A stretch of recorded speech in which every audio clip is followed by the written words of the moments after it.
With you. You are a Brexit supporter. So do you believe staying in the EU for now is indeed better than May's withdrawal deal? No, I think it's best for us on April the 12th, in 2 weeks' time, for us to leave with a no deal. Enough is enough. Today clearly showed that Theresa May has failed in her leadership. She's been unable to get a good deal through.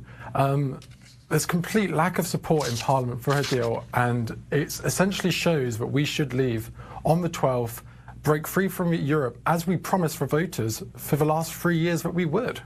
All right, but given the situation that we're in now and this inevitable delay of the process, do you support a no-deal Brexit? Do you support a hard Brexit here, given that nothing has been negotiated? This will result in certain chaos. Why support a hard Brexit? Yes, there's a couple of reasons for that. So firstly, a hard Brexit would mean we completely cut ourselves clean from the EU. And I think the short-term disruptions of a no deal are far less damaging than the months, if not years, of uncertainty that an extension or staying in the EU would do for British businesses.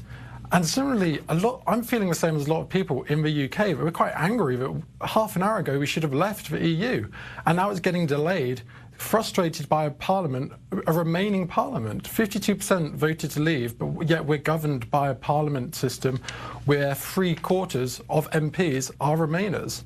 So yes, it's time for us to cut ourselves clean.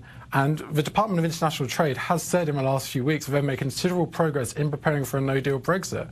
And I think if we do leave and set the line in the sand, the EU will also be more keen to do a deal. They've known the whole time that no deal is essentially off the table. Right.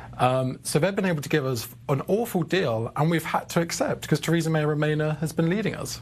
It's an interesting point you make about negotiating power here. We'll get into that with just, do you support the idea of a new general election? Some like the British Labour head, Jeremy Corbyn, he's advocating for that. But would that actually potentially help the cause if there was another election held? Well, of course, Jeremy Corbyn, as leader of the opposition, would be in favour of a general election. Any opportunity to try and boost his chances, especially as the public perceive this chaos happening and they'd want to fight back against the Conservative Party. But I'm not sure a general election right now is the best way forward.